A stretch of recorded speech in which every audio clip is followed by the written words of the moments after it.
What's up guys, my name is Ace, and today I want to share some great tips with you to help you stay alive longer, go on longer streaks, and therefore improve your kill-death ratio in Black Ops 3. Let's get into it.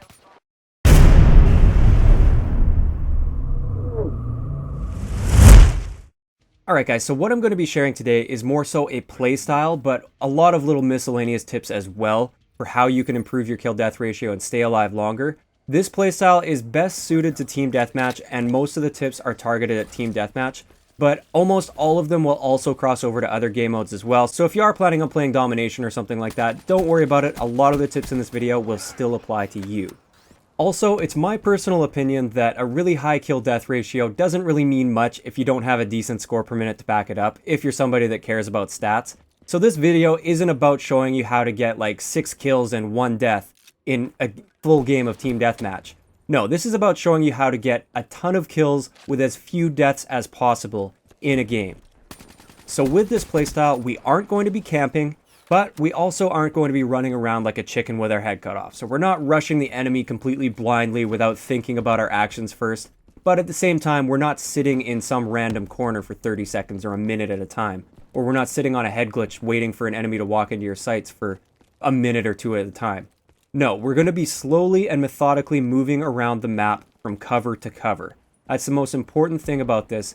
With Treyarch maps, it's all about moving from cover to cover, because the pieces of cover are very, very effective. They're at just the perfect height, so that if you're at that piece of cover and your enemy isn't, you catch them out in the open, you're going to win that gunfight 9 times out of 10.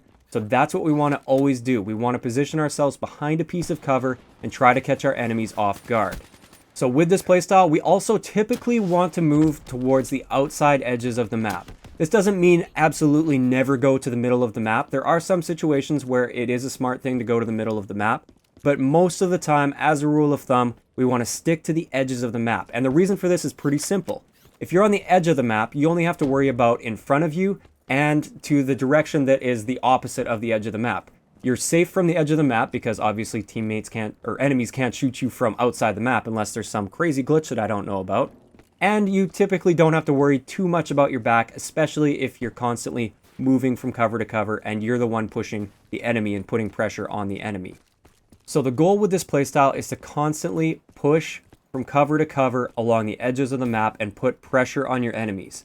Now, we don't want to be predictable, but we also don't want to run around like a chicken with our head cut off, like I said. We don't want to just rush into the enemy's bullets. We want to be smart about it. We want to make smart pushes. Like if you feel there's an enemy waiting for you around a corner and he's got a great piece of cover, you probably don't want to just run around that corner and get shot by him. You want to find a way to properly challenge him. Maybe you want to stun him or throw a nade at him or something like that, just to see if he's there and try to basically stack the odds in your favor. Also, one thing I want to point out is don't be afraid to linger on a piece of cover for a little bit. Now, I'm not saying you should sit there for a full minute or even a full 30 seconds or something. I would say for about 10 seconds or so is a good rule of thumb. Like if you know an enemy is coming through a doorway or a choke point or something, and they're going to be running straight at you, and you have a great piece of cover to challenge them from, it would be dumb of you to feel obligated to push out and not use any cover, because that's the manly thing to do, is not use any cover. No, there's nothing wrong with sitting and waiting for 5 seconds behind a piece of great cover and just picking that guy off as he runs around the corner. Sure, he might call you a camper at the end of the game, but you're the one that came out on top in that situation, and the other guy can just deal with it. Now, I say it's okay to linger every now and then for a few seconds, but we don't want to stay there for too long because then we become predictable, and one of the goals with this playstyle is to be unpredictable. Once you get a couple kills and the enemies start to catch on to where you are, you do want to be moving. I highly recommend putting more pressure on them, but not every situation really calls for that. Sometimes it's okay to retreat. This is another thing I want to hammer home with this, is there's nothing wrong, like cowardly, with retreating to the safety of your teammates when you're starting to be overrun by enemies, or you just don't like the situation that you're currently in and you feel like you're at a disadvantage. There's nothing wrong with backing off to where your teammates are and using them as sort of a safety net to reload or call some score streaks in, or just kind of get your head straight so that you can attack knowing what's going on a little bit better rather than trying to fight it out in a chaotic situation that you don't really like. So as for detecting where the enemies are going to be, the best rule of thumb that I find, at least for Team Deathmatch, it does work for other game modes as well, but it's most reliable for Team Deathmatch, is pay attention to the mini-map and look where your teammates are. This is assuming you don't have a UAV, obviously. Look where your teammates are on the mini-map, and anywhere where you don't have teammates, I consider that to be a danger zone. That's somewhere where an enemy can potentially be. So you always want to be looking for those pockets of areas on the map that don't have any teammates in them. This is very likely where the enemy is going to be spawning, and this is very likely where they're going to be coming from. Always pay attention to the mini-map, even if you don't have a UAV up. Pay attention to where your teammates are. Now, one thing I do want to point out is this isn't always 100% a perfect indicator of where enemies are. Sometimes enemies just pop up from right where all your teammates were, and you wonder, how did he get there without any of my teammates seeing him? It does happen, so you just have to kind of be aware of that. But generally, if you want to tell where a safe zone is on the map, look at where a teammate just recently spawned. So don't look at the current location of your teammates. Look at where a teammate just spawned. If he spawned there, generally that means that is a safe area and there are no enemies in the immediate vicinity of that spawn. Not 100% of the time, but most of the time this is true. Now I will be sharing a lot more advanced spawn prediction tips with my spawn guide series, which will be coming out pretty soon actually, in the near future. Within the next few weeks or so, my spawn guide series will start. And this will show you like all of the spawn points on the map and how to properly predict spawns. So you'll be able to know pretty much exactly where every enemy is spawning at. Like when you kill an enemy, you'll know exactly where he's popping up as soon as he respawns. And that is very valuable if you want to be getting a lot of kills in Team Deathmatch, because you can constantly put the pressure on them and keep them on their toes as they spawn, rather than letting them do that to you. So that's a good explanation of the playstyle in my opinion. So you want to put the pressure on the enemy, you want to be unpredictable, but you want to be smart and methodical about it. You don't want to just rush around like crazy and ignore cover. Use cover whenever possible. Don't be afraid to post up for a few seconds if you know an enemy's coming into your sights. But at the same time, don't just sit in a corner and wait for an enemy to walk by, because nobody likes that playstyle and you aren't going to get a ton of kills playing in that manner. So now that we've kind of covered the playstyle, I want to cover some class tips that are specifically catered to this playstyle. Of course, there's going to be lots of other different types of classes that I feel you should be using, like you should have some shotgun classes, maybe some LMG classes and everything, for totally different playstyles. But for this specific playstyle that I'm talking about in this video, I highly recommend using an assault rifle, simply because they're very versatile. They're great for those longer range engagements if you need to take somebody on at longer ranges, but you're not completely screwed if somebody rushes you and you have to challenge them up close. You're still pretty good up close. So I'd highly recommend an assault rifle for this playstyle. Use whichever one you're comfortable with, to be honest. I feel like they're balanced quite well. Suppressors can definitely be helpful for this playstyle, but there's something to be said about not using a suppressor as well.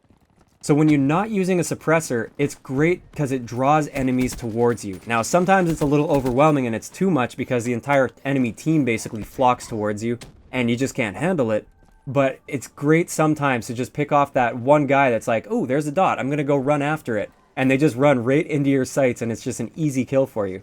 So it's really personal preference here. I'd play around with both. Suppressors can be good, but there's nothing wrong with running an unsuppressed weapon with this playstyle as well. You just have to keep your head on a swivel a little bit more because enemies are going to know generally where you're going to be. Next up on the class, I highly recommend having the XM launcher. This will just allow you to shoot down those UAVs very, very quickly and easily. You don't want to be popping up on the enemy's mini-map all the time because them knowing your location kind of takes away that whole element of surprise that you're going for and being unpredictable. They know exactly where you are. There goes your element of surprise. So shoot those UAVs down whenever you get a chance with the XM launcher. It takes almost no time at all. Plus, it actually helps boost up towards your score streak. It basically counts as a kill towards your score streak. And these score streaks are going to help further your life. So it's going to help you stay alive a lot longer when you're earning UAVs and haters and talons and things like that. This is going to help you stay alive longer. For perks, I highly recommend using Flak Jacket. Even if you're playing Team Deathmatch, I find the grenades in this game are very powerful, and Flak Jacket is going to save you quite a bit. So I recommend that. Fast Hands, I feel, is just like the best choice for perk 2, in my personal opinion. And Awareness. If you have a headset especially, Awareness is very powerful, at least in the current build of the game. This is right at launch, just in case you're watching this a few months down the road or something. Right at launch, Awareness is very powerful. So if you have a headset, make sure you're using Awareness. It will definitely help prevent enemies from sneaking up on you. Plus, you can hear them coming before they actually come around a corner or something, so you can better prepare for the gunfight. And it'll help you win those gunfights so much more. As for score streaks, I highly recommend going with UAV, especially at this point in the game's life cycle, because not many people have Ghost unlocked, so it's pretty easy to pick up a lot of free kills with your UAV. The Talon, I find, is just great for getting a lot of kills. So if you're trying to get the most kills possible with fewest deaths, I find the Talon is like the best bang for your buck as far as score streaks go. So it's not really difficult to earn, but it gets you a lot of kills. Unlike some of the higher streaks, like the Mothership, sometimes it's going to be very, very difficult to earn, and it may not get you very many kills. Sometimes it'll go off, sometimes it won't really do that well for you. The Talon I find to be very consistent. One thing to keep in mind with the Talon is I'm talking about when you control it. Don't let it just follow you around. It's usually almost useless when it just follows you around. Find a good spot to lay down and control the Talon. You'll get a ton of kills with this if you can predict the enemy movement. Now finally, I would highly recommend, once you unlock it, I'd highly recommend using the Hater. This is going to be the key to going on those really long score streaks or kill streaks where you're getting like nuclear medals and things. The Hater is going to be very helpful for that, because obviously you can see the enemy's direction and location in real time, which is extremely helpful. So that's pretty much it for the class tips. It's pretty open, like there's lots of room for interpretation with that, and play around with what works for you. If you don't have a headset or you can't really hear footsteps that well, or it doesn't work for you, maybe swap awareness for tac mask or something else. There's nothing wrong with changing a few things up with the class. This is just something that I recommend with the class. Now, aside from all of those tips so far, I would say just really try to familiarize yourself with the maps. It's always a process, learning the new maps, learning the different lines of sight, the different angles, the different routes, and the ways that you can challenge different power positions, and where those power positions are. This is all very important information that you will eventually develop over time just by playing, as long as you're moving around the map and trying to experience different situations, which I highly encourage because it'll make you a better player overall. But if you really want to kind of accelerate that process, go into a private match, because then you're not hindered by enemies killing you all the time, and just explore. Go and find some power positions. Go and look at different lines of sight. If you know that there's a certain power position that you always see enemies at and you want to learn how to counter it, go into a private match and find different ways to approach that. Try and find a cool line of sight to it. This is stuff I'm going to be covering with my Maps Exposed series. So if you're too lazy to go and do that, or you just miss a bunch of stuff, I will find as much of that kind of information as possible for you, and I will share it here on the channel. And again, that should be coming very soon as well, so you won't have to wait too long to see my Maps Exposed series. I find it's very helpful to find those really cool lines of sight that challenge power positions. So that's pretty much everything I wanted to cover in today's video to help you stay alive longer, go on those longer score streaks, and therefore improve your kill-death ratio. If you have any extra tips that I didn't mention in this video, please feel free to leave them in the comment section below, because I find that's always a really helpful resource. Instead of just coming from one person, which is me, you see other tips from other people. You might see a little bit of debate as well, like somebody might disagree with the effectiveness of a certain strategy or something, and it's really good to go and look into that and just help you think a little bit deeper about how to do all of these things that you want to do, like improve your kill-death ratio. If you enjoyed the video, a like rating is always appreciated, and don't forget to subscribe for more if you haven't already. I'll talk to you guys next time.